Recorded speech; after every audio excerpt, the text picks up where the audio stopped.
अभी एक क्वेश्चन हुआ था कि जो प्री आरएनए है उसकी लेंथ जो है वो मेच्योर आरएनए से ज़्यादा होती है। तो इसको जो है आप इस पर्टिकुलर पॉइंट में, इस पर्टिकुलर टॉपिक में आपको इसकी समझ आएगी कि what is the reason behind that. Previously तो यही अंडरस्टैंड किया जाता था कि जो जीन है वो आरएनए बनाती है और आरएनए जाके जो है वो प्रोटीन बना देता है। लेकिन फिर कुछ एक्सपेरिमेंट साइंटिस्ट ने ऐसे किए जिसमें उनको जो है थोड़ी सी अजीब ऑब्जर्वेशंस मिली कि अगर सपोज कि 3000 न्यूक्लियोटाइड का मैसेंजर आरएनए है, जब वो प्रोटीन बनाने के लिए गया तो उसने जो आइसोलेशन के बाद उस पर्टिकुलर आरएनए को जो प्रोटीन बनाने में इन्वॉल्व होता है उसको जब स्टडी किया तो उसकी लेंथ रिलेटिवली बहुत ज़्यादा कम थी। Then they started working on it and then they figured out कि प्रॉब्लम कहाँ पे है। They figured out the concept of split genes. और जब हम बात करते हैं ना प्री मैसेंजर आरएनए की, वो मैसेंजर आरएनए की लेंथ होती है that is actually transcribed from DNA. और जो मेच्योर मैसेंजर आरएनए की बात करते हैं उसमें हम बात करते हैं आफ्टर स्प्लाइसिंग। और splicing is the removal of unwanted sequences और इंटरवीनिंग सीक्वेंसेस। जब इंटरवीनिंग सीक्वेंसेस रिमूव होते हैं तो अल्टीमेटली आपके पास जो मेच्योर आरएनए बनता है उसकी लेंथ बहुत कम होती है। अब अगर इस पिक्चर को मैं देखूं स्टार्ट के ऊपर ही, स्लाइड के ऊपर, ये from this particular point up till this particular point, ये एक जो है वो मैसेंजर आरएनए है विदाउट पॉली ए टेल। लेकिन इसमें अगर आप देखें तो ये कुछ लूप्स बने हुए हैं। These loops are basically non translatable parts. अगर आप इनको स्ट्रेच कर लें, वी कैन एज्यूम कि इतनी लेंथ है मैसेंजर आरएनए की। और जब ये लूप लाइक पार्ट्स जो हैं ये रिमूव हो जाएंगे तो जो मेच्योर मैसेंजर आरएनए है that is going to be as long as this particular mature messenger RNA. So this is basically the concept behind this theory that the mature RNA is shorter than the pre-RNA. How it happens, we will see. And now, split genes का concept क्या है? Gene की definition में हम बात करते हैं segment of DNA which is responsible to prepare RNA and protein, because जो phenotypes हैं they come up because of these proteins. अगर आपको मेंडल के एक्सपेरिमेंट्स याद हैं, उसने रेड फ्लावर के साथ किए थे, वाइट फ्लावर्स के साथ किए थे, और उसके बाद एक पिंक फ्लावर जो है फर्स्ट जनरेशन में आया था, that is because of specific pigment और उसकी रेशो के हवाले से। इसी तरह जब हम यहाँ पे बात करते हैं जो स्प्लिट जीन्स, जो जीन्स हैं व्हेन दे एक्सप्रेस देमसेल्फ, तो उसको हम आगे लेके चलें तो स्टडी करें, then we come up with an idea of processing and then pre-messenger RNA और mature messenger RNA।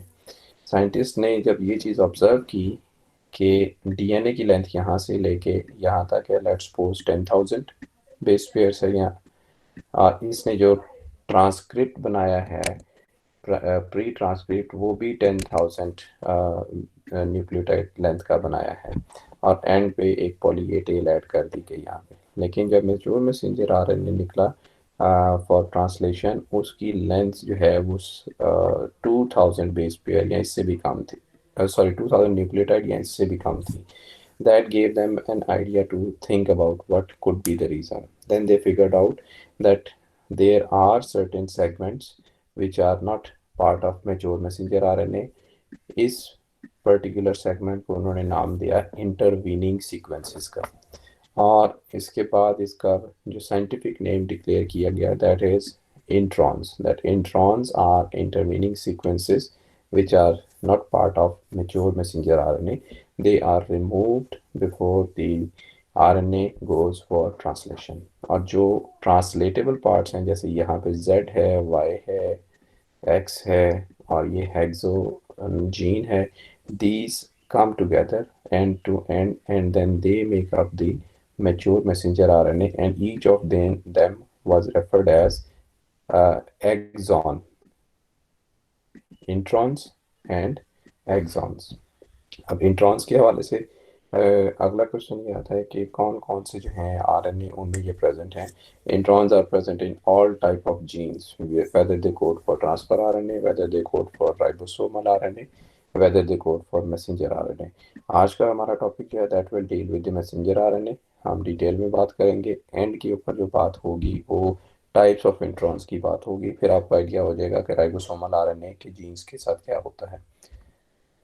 So this is the picture. If you look at it, this picture, a generalized overview. ये जो brown segments हैं, these are referring the introns, और green segments जो हैं, they refer the exons. That means exons, they will be part of a mature messenger RNA. यहाँ पे red colour में axon को शो किया गया है और ब्राउन कलर में इंट्रॉन को शो किया गया है। Once this primary transcript is made, cap is added, then tail is added, and after that we proceed further for splicing. और splicing में ये जो intervening sequences है, they are removed and you get the mature messenger RNA. If you look at the size of mature messenger RNA, this is 10s in size. और अगर आप जो है वो प्री मैसेंजर आरएनए को देखें, then this is 15s in size. I hope कि आप लोगों को एस यूनिट्स के बारे में आइडिया होगा, स्वेडबर्ग यूनिट्स। इसके ऊपर बात करने की ज़रूरत है? No, sir. Okay, so now we have to look at a particular intron, how it gets removed. So keep in mind one thing, जो DNA के sequences हैं, they themselves are responsible to initiate the processes. और उसके लिए क्या चीज़ उन्होंने recruit करनी है, क्या चीज़ उन्होंने मंगवानी है, everything is present in those sequences. Now, if you look at this picture basically shows one intron, which is shown in brown in color here, and then axon, इसको मैं axon number 1 कह देता हूँ, और उसके बाद axon number 2. कंप्लीट प्रोसेस के बाद ये ब्राउन इंट्रॉन रिमूव हो जाएगी, और उसके बाद ये जो एक्सॉन नंबर 1 का अगर देखें तो ये 3 प्राइम एंड है, बिकॉज एक्सॉन का 5 प्राइम एंड या एमआरएनए का 5 प्राइम एंड इस साइड के ऊपर है। इस 3 प्राइम एंड को लिंक किया जाएगा एक्सॉन नंबर 2 के 5 प्राइम एंड के साथ। To understand the process, you need to understand the sequence composition of introns. If we look at the 5 prime end of the intron, there is a conserved sequence which is named as GU. आप eukaryotic introns देख लीजिए, every intron is starting from GU and it ends at AG. At 3 prime end of the intron, we will always see AG sequence. ये दो तो हो गए conserved sequence. उसके बाद कुछ सीक्वेंसेस ऐसे हैं, अच्छा ये जो कंजर्व्ड सीक्वेंसेस है, जब इनको डिफरेंट टाइप्स के आरएनएस में, डिफरेंट सेल्स में, यूकैरियोट्स में देखा गया, they were the similar sequences, so we normally call them as consensus sequences. Those conserved sequences which are present in multiple types of cells, messenger RNA, they are called as consensus sequences. इसके बाद अगर देखें आप, कुछ जो हैं वो नाम लिखे हुए, न्यूक्लियोटाइड्स लिखे हुए हैं, लाइक ब्लैक में ए लिखा है, ए या सी लिखा है, यहाँ पे ए जी लिखा है, एंड यहाँ जी यू लिखा है। दैट मीन्स कि इन पर्टिकुलर लोकेशन के ऊपर यही स्पेसिफिक न्यूक्लियोटाइड्स मौजूद होंगे, स्लाइट वेरिएशन हो सकती है। Then we have seen somewhere Y's. These Y indicates the presence of pyrimidines. This is pyrimidine rich area.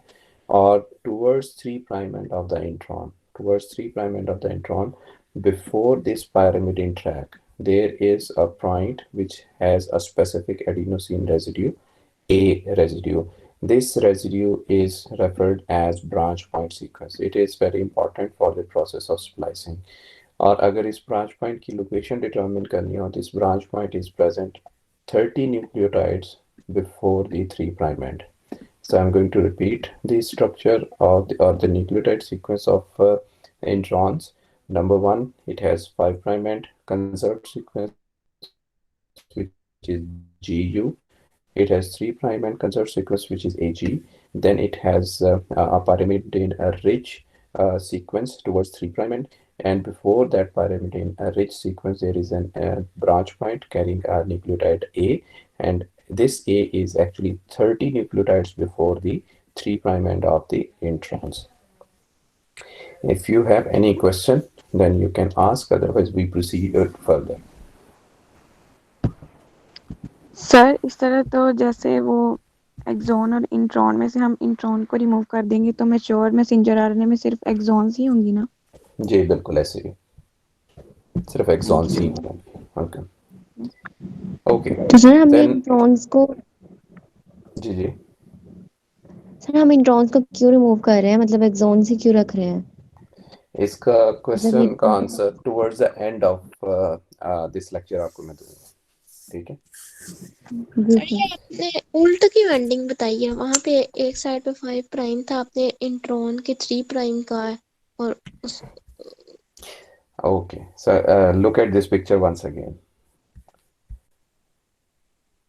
5 prime end यहाँ पे है, से यस और no if you can see. Yes sir. 3 prime end इस side के ऊपर है, is clear. Yes. मैं इसका पेन का कलर चेंज करके ब्लू कर देता हूँ ताकि डिस्क्रिमिनेशन थोड़ी सी हो जाए। अब अगर मैं इस एक सेगमेंट को डिवाइड कर देता हूँ 3 डिफरेंट पार्ट्स में और कहता हूँ कि यहाँ से मैं इसको कट कर रहा हूँ,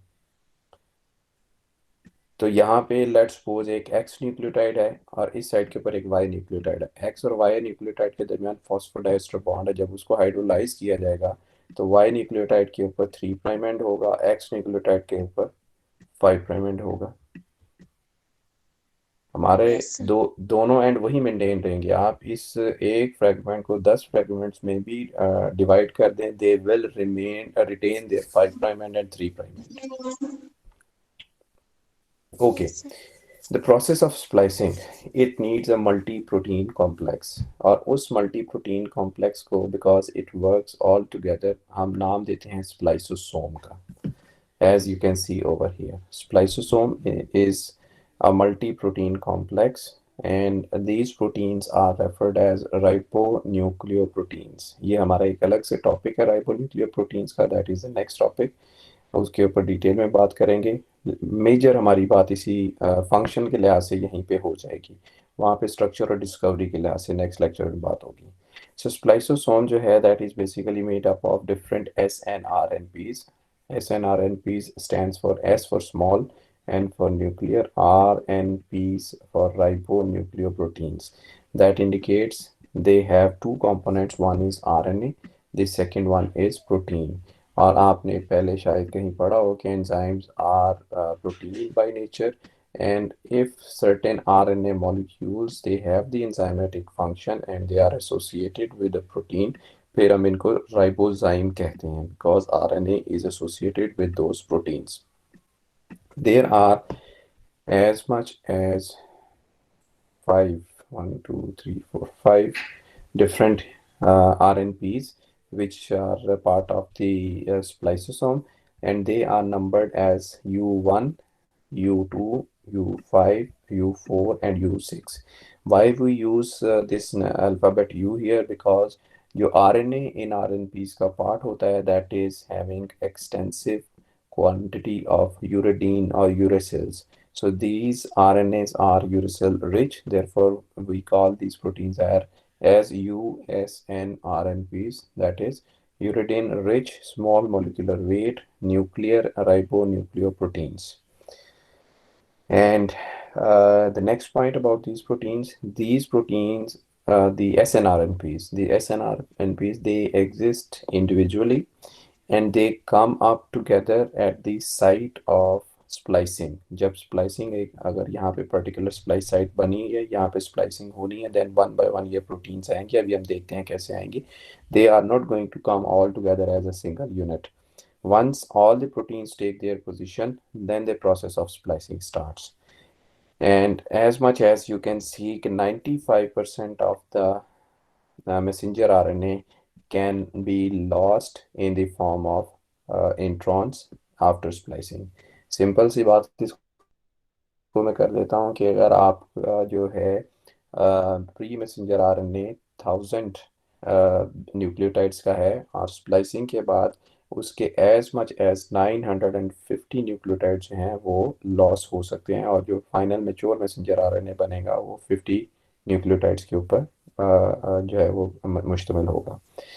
ओके जी, coming back to the splicing as a process, look at this picture on the left side of the screen. We already talked about exon number 1, exon number 2, 3 prime splice site, 5 prime splice site, GU is present at 5 prime site, and AG is present at 3 prime site, and then there is a branch point here.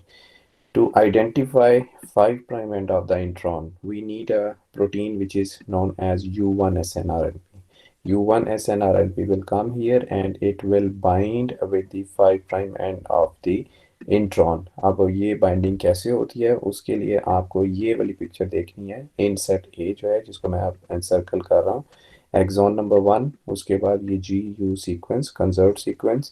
अब U1SNRNP में ये RNA molecule है. इस RNA molecule के ऊपर जो sequences हैं they are complementary to the sequence of 5 prime end of the intron. यहाँ पे बेस पेयरिंग होती है and then U1SNRNP takes its position. उसके अलावा वी हैव अनदर प्रोटीन जो कि फैसिलिटेट करती है अटैचमेंट को, SR protein.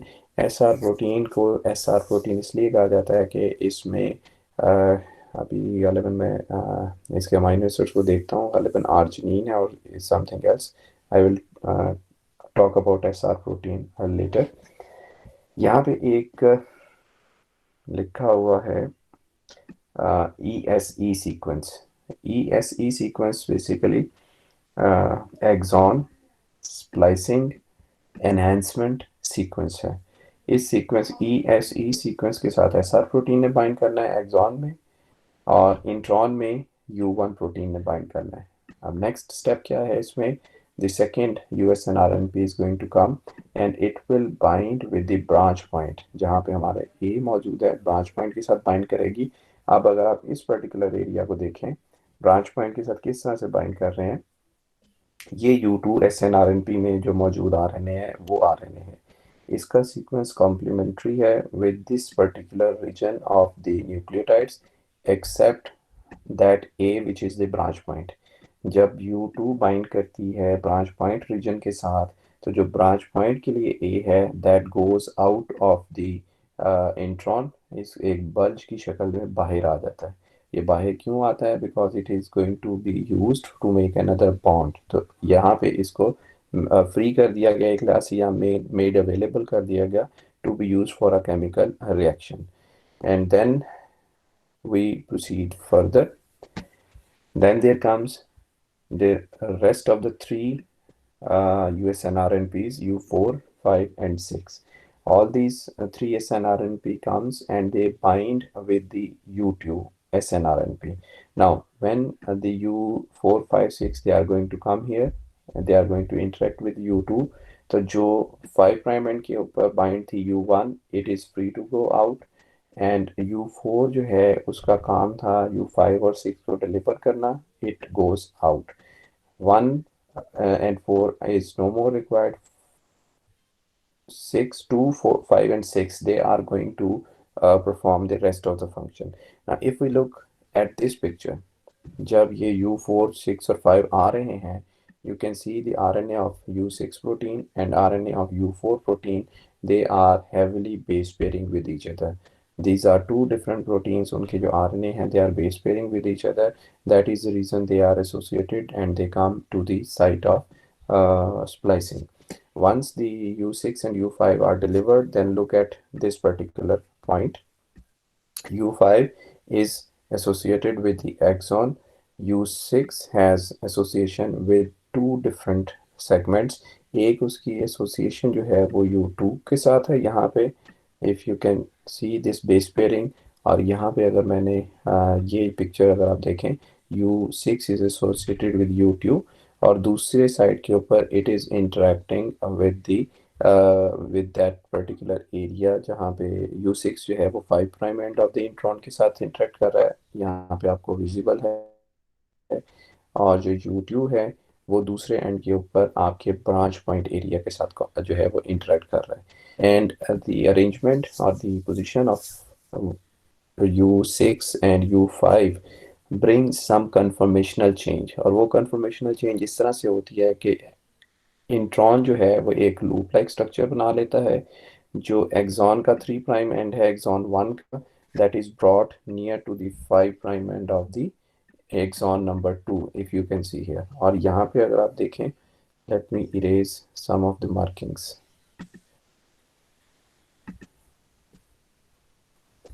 Okay, they are already gone. So if you see here, this is 3' end of the exon number 1 and this is 5' end of the intron.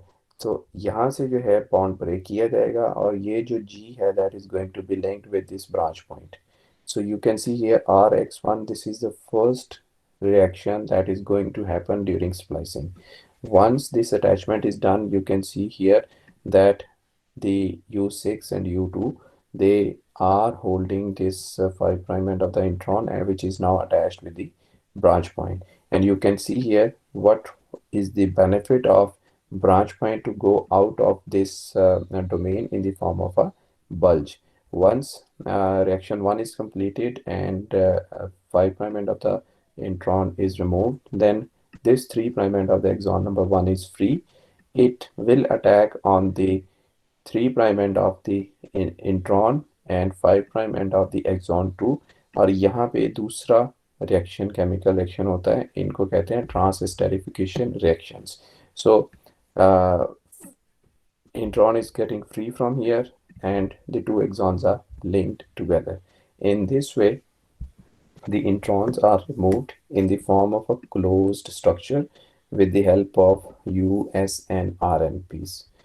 This is how the things happen at the time of splicing. If you have any question, you can ask. Sir ये U1 U2 ये हर intron के लिए specific है या एक ही होता है सबके लिए? एक ही होता है, ये बारी बारी अपना फंक्शन परफॉर्म करेंगे. अगर एक मैसेंजर आरएनए में एक से ज्यादा इंट्रॉन्स हैं तो एक 1 by 1 इंट्रॉन्स रिमूव की जाएंगी.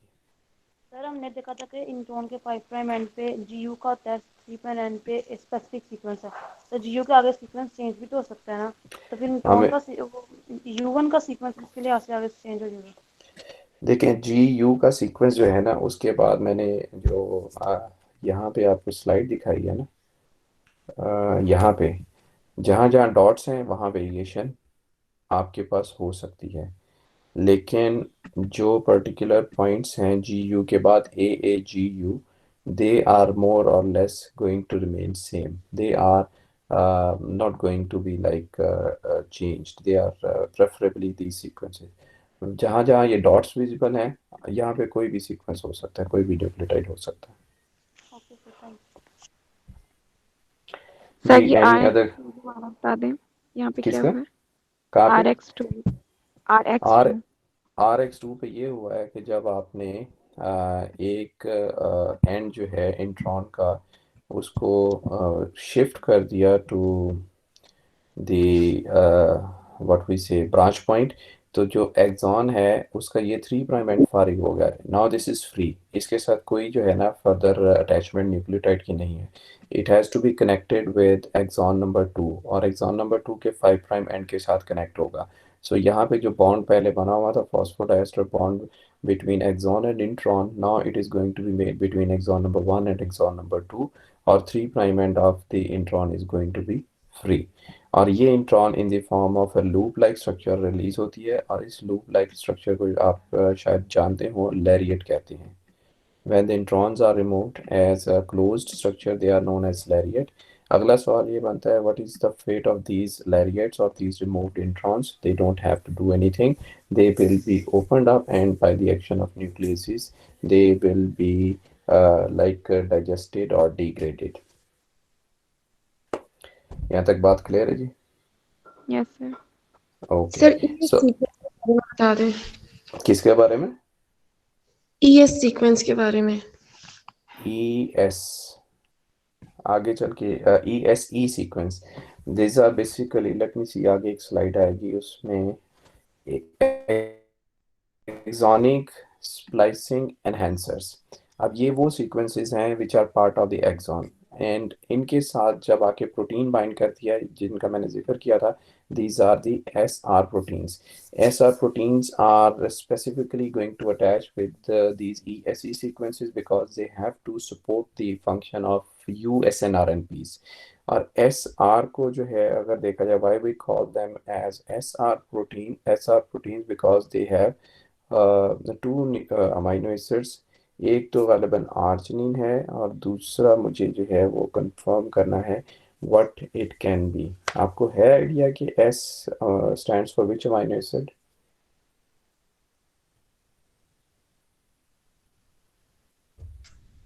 Serine sir. Yes, serine and R is arginine. Serine and arginine amino acids, they are repeated in these proteins, as therefore they are called as SR proteins. जो मैंने पिछली 2 slides में बात की है ना, ये आगे सारी उसके बारे में टेक्स्ट लिखी हुई है। If you have any question, you read it and then we can again discuss this particular problem if you have. जी, any question? सर एक दफा स्प्लाइसिंग की डेफिनेशन बता दें। Splicing is the process of removal of intervening sequences from the pre-mRNA to make mature mRNA. ये हो गई mRNA के लिहाज से डेफिनेशन। अगर जनरलाइज डेफिनेशन देनी है तो this is the removal of intervening sequences from RNA. It can be messenger RNA, it can be ribosomal RNA, it can be transfer RNA. ठीक है जी, ओके। सर जो कमिंग इंट्रॉन होते हैं जी, sir जो intron होते हैं वो इम्पोर्टेंट क्यों नहीं होते, मतलब उनका सीक्वेंस आगे यूजफुल क्यों नहीं होता? बिकॉज जो इंट्रॉन्स अगर हम देखें ना इसको एवोल्यूशनरी पर्सपेक्टिव में देखें, ह्यूमन जीनोम का साइज आज और ह्यूमन जीनोम का साइज जो कह लें आज से पहले at the time of evolution था, is different, number one. Number two, introns with the passage of time, the sequence of proteins that was changing, not the protein, the sequence of the protein determined by these messenger RNA। तो इनमें अगर कोई irrelevant nucleic acid segment it came up and it got incorporated, like मैं normally example यहाँ पे दे देता हूँ जिसकी हमने पहले भी बात की थी, lysogeny of viral nucleic acids. उसके बारे में हमने बात की थी, the RNA can get incorporated anywhere in the DNA, अगर रेगुलेटरी रीजन में जाएगा तो प्रॉब्लम क्रिएट करेगा। So this could be one of the region. फिर उसके बाद सेल स्पेसिफिक प्रोटीन्स की जो है वेरिएंट्स भी होते हैं, आगे चल के हमारी वो स्लाइड आएगी। इसको हम अगर रिलेट कर दें एवोल्यूशनरी पर्सपेक्टिव के साथ, तो then we can say that with the passage of time such nucleotide sequences they incorporated in the genome, and cells develop their system to get rid of them before the final working protein can be translated. Okay ठीक है, अच्छा हमने ना हमेशा जी sir जो eukaryotes के सारे introns होंगे उनमें उन सब में ये बेसिक स्ट्रक्चर पाया जाएगा, ब्रांच पॉइंट और ये जो वाई सीक्वेंस है? इसके लिए 2-4 स्लाइड्स का वेट कर लें, फिर इसका आंसर आपको मिलेगा। ठीक है, ओके सर। अभी जो है मैंने लैरिएट फॉर्मेशन की बात तो कर दी, लेकिन आपको याद होगा हमने जब भी बात की है न्यूक्लियोटाइड्स की तो हमने स्पेशल एम्फेसिस दिया है कार्बन नंबर के ऊपर, बॉन्ड फॉर्मेशन के ऊपर, और जब हमने न्यूक्लियेसिस की बात की तब भी हमने डायरेक्शंस के हवाले से बात की, 3 to 5, 5 to 3 and so on. अगर आपको याद है तो हमने बात की थी डीऑक्सीराइबोज शुगर में कार्बन नंबर 2 की। कार्बन नंबर 2 के ऊपर एक हाइड्रोक्सिल ग्रुप मौजूद होता है, नहीं सॉरी, डीऑक्सी में नहीं होता, राइबोज शुगर में होता है, और DNA में नहीं, RNA में कार्बन नंबर 2 के ऊपर जो है वो राइबोज शुगर में हाइड्रोक्सिल ग्रुप मौजूद होता है। और ये भी उस वक्त सोचा गया था कि why it is present here. हमने बात की कैप की, कैपिंग होती है मैसेंजर RNA की, वहाँ पे हमने बात की कि 5 ट्राइफॉस्फेट ब्रिज के थ्रू जो है वो कैप ऐड होती है। 2 न्यूक्लियोटाइड्स जो है वो आपस में फॉस्फोडाइस्टर बॉन्ड के थ्रू लिंक होते हैं। Now there comes the point, हमने जो यहाँ पे एक बॉन्ड बनाया है ये ब्रांच पॉइंट का, ब्रांच पॉइंट में कौन सी टाइप की लिंकेज मौजूद है। अब इसका बेहतरीन और सिंपल सा आइडिया है कि आप पहले सोचें कि ब्रांच पॉइंट जो है that is part of the nucleotide sequence, इसका कौन कौन सा कार्बन ऐसा है जो कि अवेलेबल हो सकता है? Just think about the sugar. Carbon number 1 के ऊपर आपके पास नाइट्रोजनस बेस है, it is not available for bond formation.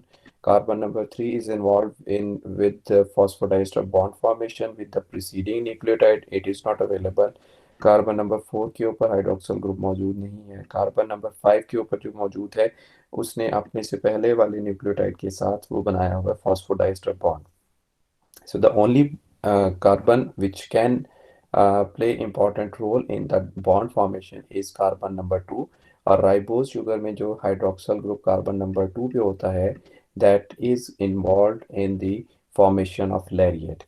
अब इस साइड के ऊपर अगर देखें कार्बन नंबर 2 है और ये वही G और U दो सीक्वेंसेस हैं जो 5 प्राइम एंड के ऊपर हमने बात की थी। और G का जो 5 प्राइम एंड है that is making up the phosphate bond with the or phosphodiester bond with the carbon number 2। So the point to tell you here is अगर आपसे कोई पूछता है कि lariat formation में, because these are the questions which are normally asked in MCQs based test, what kind of linkage is present in lariat formation? So you need to ask 2 to 5 or a phosphodiester or 2 to 5 phosphate linkage। The carbon number 2 from the branch point is involved, carbon number 5 from the what we say guanosine or 5 prime end of the intron is involved। Then comes the alternative splicing। अब एक आपका question है कि splicing की ज़रूरत क्यों है और एक पर्टिकुलर जो सीक्वेंस है अगर ये इंट्रॉन क्यों है। Keep in mind one thing, एक ही ऑर्गेनिज्म है, उसके डिफरेंट सेल्स हैं। यहाँ पे अगर मैं एग्जांपल दूँ, स्ट्राइटेड मसल सेल है, स्मूथ मसल सेल है, फाइब्रोब्लास्ट मसल सेल एमआरएनए है, fibroblast mRNA and brain mRNA from the same organism। Alpha ट्रोपोमाइसिन gene है। जब हम इनके आरएनए एक्सट्रैक्ट करते हैं और प्रोटीन एक्सट्रैक्ट करते हैं वी सी सम डिफरेंसेस। आपने शायद इसको जो है वो आइसोफॉर्म, प्रोटीन आइसोफॉर्म के हवाले से बायोकेमिस्ट्री में कहीं पे पढ़ा होगा। So slight variations occur as a result. अगर एक प्रोटीन आप ब्रेन में स्टडी कर रहे हैं उसका मॉलिक्यूलर वेट फर्ज करें 10,000 डाल्टन हो सकता है, और सेम प्रोटीन अगर आप फाइब्रोब्लास्ट में स्टडी कर रहे हैं तो उसका हो सकता है मॉलिक्यूलर वेट 10,500 डाल्टन हो या 9,500 डाल्टन हो। वो वेरिएशन क्यों आती हैं? वो वेरिएशन इसलिए आती हैं कि आपका जो जीन है, this is the gene for particular protein, इनमें कौन सा रीजन जो है वो एक्सॉन के तौर पे ट्रीट होगा, कौन सा रीजन इंट्रॉन के तौर पे ट्रीट होगा, that is cell specific. So if you look at this picture, the blue colored bars these are the axons, thin light colored curves these are the introns।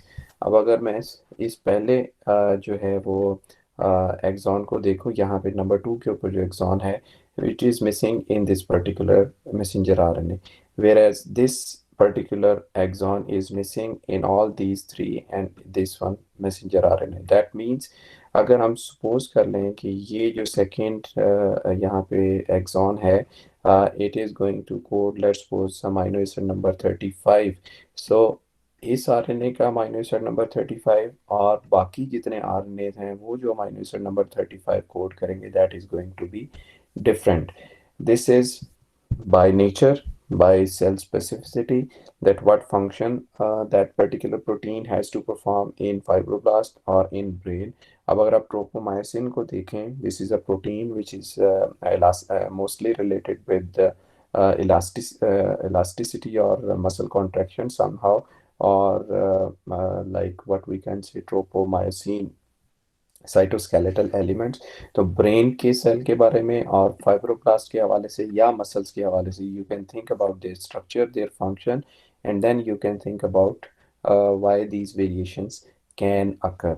अब ये जो फाइब्रोब्लास्ट और smooth muscle cells हैं उनमें एक ऐसा segment मौजूद है जो कि उससे पहले वाले सेगमेंट्स में बिल्कुल भी नहीं है, और this difference is because of कि यहाँ पे पॉली ए टेल इस पर्टिकुलर पॉइंट पे ऐड हो रही है, यहाँ पे पॉली ए टेल इस पर्टिकुलर पॉइंट पे ऐड हो रही है, जबकि यहाँ पे पॉली ए टेल का एडिशन का सीक्वेंस यहाँ पे मौजूद है।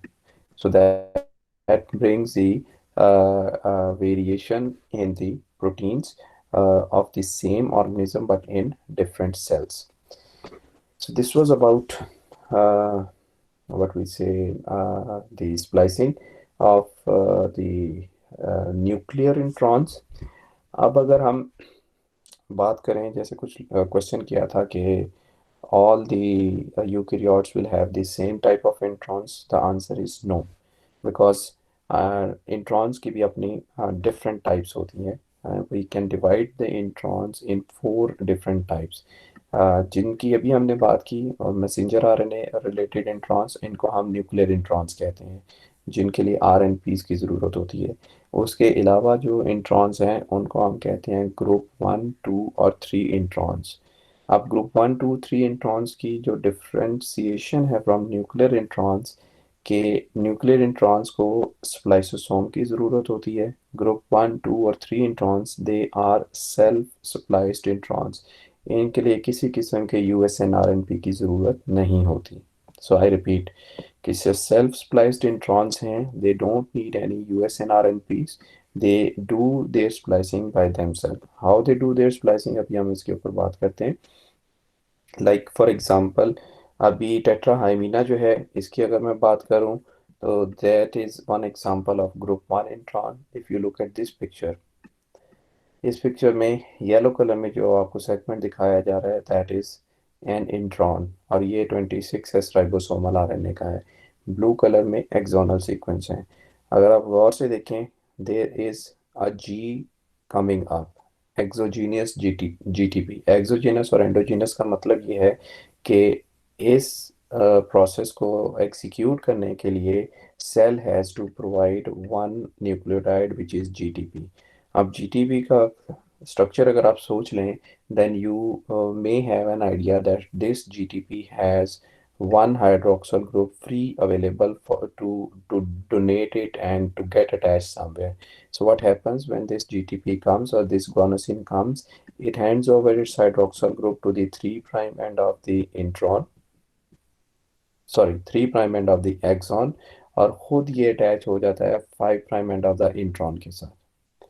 अब ये एंड यहाँ से हो गया free, like you can see here. और दूसरे स्टेप में ये जो हाइड्रोक्सल ग्रुप दिया गया था यहाँ पे, जस्ट 1 सेकेंड, ये जो हाइड्रोक्सल ग्रुप यहाँ पे ऐड किया गया है, this one, this is shifted to 3' end of the intron. तो पहले ये दिया गया एक्सॉन को, और जी अटैच हुआ 5' एंड के साथ. उसके बाद ये हाइड्रोक्सल ग्रुप शिफ्ट कर दिया गया इंट्रॉन के 3' एंड के साथ, और ये दोनों एक्सॉन्स आपस में कनेक्ट कर देंगे, जैसे कि आप यहाँ पे देख सकते हैं. और जी जो है वो 5' एंड के ऊपर है, और हाइड्रोक्सल ग्रुप जो है वो यहाँ पे 3' एंड के ऊपर है. These are the self spliced intron. और अब आपका ये क्वेश्चन हो सकता है that how it is possible that these reactions are mediated. So it is believed ये early जो organism हैं उनमें ये जो RNA की segment हैं, इनके अंदर enzymatic activity मौजूद है. That is the reason we call them as ribozyme, and they can initiate this chemical reaction of bond breakage and bond making. Then there is second group of self spliced intron, जिनको हम group 2 introns के नाम से जानते हैं. अगर इन group introns को आप देखें, तो you will see that there is the process is going to be the same, कि 3' एंड के ऊपर एक्सॉन नंबर 1 को हाइड्रोक्सल ग्रुप दिया जाएगा. उस हाइड्रोक्सल ग्रुप को वापस इंट्रॉन को शिफ्ट किया जाएगा, और दोनों एक्सॉन्स आपस में लिंक अप कर दी जाएंगी. बट यहाँ पे जो है ब्रांच पॉइंट मौजूद है, यहाँ पे ए रेजिड्यू मौजूद है, जो अपना कार्बन नंबर 2 के ऊपर जो हाइड्रोक्सल ग्रुप मौजूद है वो यूज़ करता है टू परफॉर्म दीज 2 रिएक्शंस. सो यहाँ पे ए मौजूद है, और अगर आप देखें येलो लाइन के दरमियान इंटरप्ट करके ए दिया गया है, that is not exogenous, that is endogenous nucleotide. यहाँ पे अगर आप देखें तो जी जो है that is not part of the intron, this is coming outside of the DNA molecule और an RNA molecule, and then it is going to get attached with the 5' end. जबकि यहाँ पे एक closed structure बन गया, जो कि lariat की शक्ल में. You can see here that this is lariat. Group 1 introns are non-lariat making. Group 2 introns are lariat making introns. जी, यहाँ तक बात क्लियर है जी? एक्सक्यूज मी सर, ये जी. जी और ओ एच अपनी पोजीशंस क्यों चेंज करते हैं? OH जो है हाइड्रोक्सल ग्रुप है, ये अपना जो है बॉन्ड ब्रेकेज और बॉन्ड मेकिंग में जो है यूज होते हैं। जब आपने एक बॉन्ड ब्रेक करना है, हाइड्रोलाइज करना है, तो आपको वहाँ पे हाइड्रोक्सल ग्रुप देना पड़ेगा, और जब आपने उस बॉन्ड को दोबारा किसी और जगह पे री एस्टेब्लिश करना है, तो वो हाइड्रोक्सल ग्रुप जो पहले आपने दिया था उसको आपको वापस लेना पड़ेगा। So this is what actually is happening. Bond breaking और बॉन्ड मेकिंग यहाँ पे चल रही है सिर्फ। जी, any other question? Otherwise I will talk about the last point, और उसके बाद you will be free to go. Okay, so the last point is splicing, and correct splicing is mandatory. अगर ऐसे नहीं होगा, कोई ऐसा सीक्वेंस जो कि नॉर्मली एक्सॉन है उसको इंट्रॉन कंसिडर कर लिया जाए, या फिर कोई ऐसा सेगमेंट जो इंट्रॉन है उसको एक्सॉन कंसिडर कर लिया जाए, then we may come up with serious conditions, health conditions, for example beta thalassemia. अगर आप बीटा ग्लोबिन की जीन को देखें, इसमें हमारे पास 3 एक्सॉन्स हैं जो कि मेच्योर मैसेंजर आरएनए बनाते हैं, जो कि आगे प्रोटीन बनाते हैं। इंट्रॉन नंबर 1 और इंट्रॉन नंबर 2 इसको रिमूव किया जाता है। देयर आर सर्टेन सिचुएशंस के जो इंट्रॉन के कंजर्व्ड सीक्वेंसेस हैं, जो 3 प्राइम एंड के ऊपर है या 5 प्राइम एंड के ऊपर है, वो आइडेंटिफाई प्रॉपरली नहीं हो पाते। Like messenger RNA with exon 2 मिसिंग। जब यहाँ पे इस पर्टिकुलर पॉइंट को आइडेंटिफाई कर लिया गया, इस पर्टिकुलर पॉइंट को आइडेंटिफाई नहीं किया गया, इस पर्टिकुलर पॉइंट को आइडेंटिफाई नहीं किया गया, रादर यहाँ पे जाके आइडेंटिफाई कर लिया गया, तो सिस्टम ने क्या समझा कि ये पूरे का पूरा सेगमेंट एक इंट्रॉन है, इसको रिमूव कर दें, तो जो एक्सॉन नंबर 2 थी that is gone away, protein जो है वो एरर के साथ प्रोड्यूस होगी। सिमिलरली अगर यहाँ पे देखा जाए कि बजाय इसके कि आपकी मैसेंजर आरएनए की जो एक्सॉन नंबर 3 है वो यहाँ से स्टार्ट हो, it get started from here, that means intron का पार्ट जो है वो ट्रांसलेटेबल बन गया, और protein again is going to be faulty protein. And if you come up here from this particular point, एक पर्टिकुलर सीक्वेंस को एक एडिशनल एक्सॉन कंसिडर कर लिया जाए, तो उस केस में भी हमारे पास प्रॉब्लम बनती है। Means there are 3 possibilities of error. Number 1, a complete exon can be missing. Number 2, an exon can be misread and can be elongated. Number 3, a segment can be considered as a faulty exon. So ultimately, in all these 3 error conditions, we can end up with a serious disease. That one example is with the beta thalassemia. So this is all about splicing. If you have any question, you can ask. Sir introns का transcription में तो कोई काम नहीं होता, लेकिन इसके अलावा वो मैसेंजर आरएनए के लिए या किसी भी आरएनए के लिए यूजफुल होता है? इंट्रॉन्स किसी भी आरएनए के लिए यूजफुल नहीं है। They are transcribe because they are part of the DNA, और जब हमने प्रोटीन की तरफ जाना है तो they have to be removed. Sir endogenous और एक्सोजीनस एक दो दोबारा एक्सप्लेन करें। जैसे आपने एक्सोथर्म और एंडोथर्म के बारे में पढ़ा होगा ना, टेम्परेचर रेगुलेटर्स के हवाले से। एंडोजीनियस न्यूक्लियोटाइड का मतलब है which is part of the nucleic acid. Exogenous nucleotide का मतलब है which is not part of the nucleic acid, it has to come out from the cell. ठीक है, अब यहाँ पे अगर देखें, this A is part of the nucleic acid और this chain, so that is going to be endogenous. और यहाँ पे अगर देखें, that is coming from out of this nucleic acid molecule, so we call it as an exogenous nucleotide. So अभी आपकी next class कितने बजे है? सर अभी कंफर्म नहीं है, मैम ने अभी बताना था शायद 9 से 10 हो। चलिए, मैं फिर जो है ना 2-3 मिनट्स में एक सीक्वेंस ऑफ इवेंट रिपीट कर देता हूँ, उसके बाद आप लोगों की अटेंडेंस ले लेता हूँ, ताकि आपको जो है ना आइडिया हो जाए what we talked about. We talked about splicing as a process. Splicing के लिए हमें एक सेट ऑफ जो है वो प्रोटीन्स की ज़रूरत पेश आती है जिनको हम USN-RNPs कहते हैं। उसके बाद जो इंट्रॉन है उसका एक स्पेसिफिक सीक्वेंस कंजर्व्ड सीक्वेंसेस होते हैं at 5 prime end at 3 prime end, और उसके बाद एक ब्रांच पॉइंट होता है। These conserved sequences are recognized by specific USN-RNPs, and they are involved in making some conformational changes of the DNA loop-like fashion में जो है दो एक्सॉन्स को पास लाया जाता है और एंजाइमेटिक एक्शन की वजह से दो रिएक्शन किए जाते हैं। एक में जो है ब्रांच पॉइंट के साथ लिंक किया जाता है 5 प्राइम एंड ऑफ इंट्रॉन को, और दूसरे में जो है एक्सॉन नंबर 1 को एक्सॉन नंबर 2 के साथ लिंक कर दिया जाता है। अब इन सब में जो फंक्शंस में रोल प्ले होता है वो USN-RNPs के जो RNA सेगमेंट्स है they are going to play their role to identify the points. उसके बाद जब हम आ जाते हैं ब्रांच पॉइंट के साथ अटैचमेंट के हवाले से, this is going to be 2 to 5 और 5 to 2 linkage which is made between a branch point and the first nucleotide of this intron, and this closed structure is called as lariat. Lariat has no fate. Once it is removed, it is going to be converted, it is going to be degraded or digested.